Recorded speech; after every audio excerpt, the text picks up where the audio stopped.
ஸ்ரீரங்கம் 365. இக்ஷ்வாகு கடுந்தவம் புரியத் தொடங்கினார் என்று பார்த்தோம். காமதேவன் வந்து அவருடைய தபஸை குலைக்க பார்த்தபோதிலும் தபஸை குலைக்க முடியவில்லை.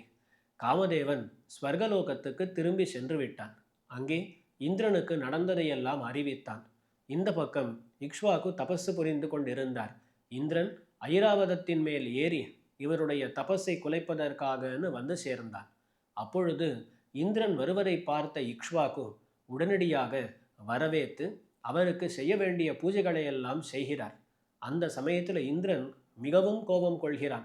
நான் தபஸு குலைக்க வந்தால் எனக்கே நீ ஸ்வாகத்தம் சொல்கிறாயா, வரவேற்கிறாயா, பார் என்ன பண்ணுகிறேன் என்று தன்னுடைய கையிலே இருக்கக்கூடிய வஜ்ராயுதத்தை எரிகிறான். அப்பொழுது பகவானுடைய சக்கரத்தை இக்ஷ்வாகு தியானம் செய்ய அந்த சக்கரத்தாழ்வார் சுதர்சன ஆழ்வார் வருகிறார். வந்து வஜ்ராயுதத்தை அடக்கி விடுகிறார். இந்திரனுக்கு என்ன பண்ணுவதுன்னு தெரியவில்லை. வெட்கத்தோடு தலைகுனிந்து நிற்கிறான். அந்த சமயத்தில் யோசித்து பார்த்து தன்னோடு வந்திருக்கக்கூடிய தேவதைகளையெல்லாம் அழைத்து கொண்டு பிரம்மாவினுடைய லோகத்துக்கு செல்கிறான் இந்திரன். அந்த இடத்துல பிரம்மா எதற்காக வந்தாய் என்று கேட்க நடந்ததையெல்லாம் தெரிவிக்கிறான் இந்திரன். உடனே பிரம்மா யோக திருஷ்டியிலே எதற்காக இக்ஷ்வாகு தபஸு செய்கிறார் என்பதனை பார்க்கிறார். பார்த்தபோதுதான் தெரிகிறது இந்திரனுக்கு இதனால் எந்த ஆபத்தும் இல்லை, தனக்குத்தான் ஆபத்து என்று.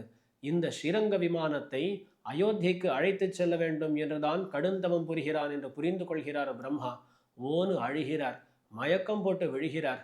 அதற்கு மேலே தெளிந்து தேவதைகளையெல்லாம் அழைத்து கொண்டு ஸ்ரீரங்க விமானத்துக்கு அருகிலே செல்கிறார். அங்கே விழுந்து சேவித்து, எம்பெருமானே என்ன தேவரீருடைய திருவுள்ளம் என்று கேட்க, அப்பொழுது பிரிபெருமாள் ஸ்ரீ ரங்கநாதர் பேசத் தொடங்குகிறார். அவர் என்ன சொன்னார் என்பதனை அடுத்த பதிவிலே பார்ப்போம்.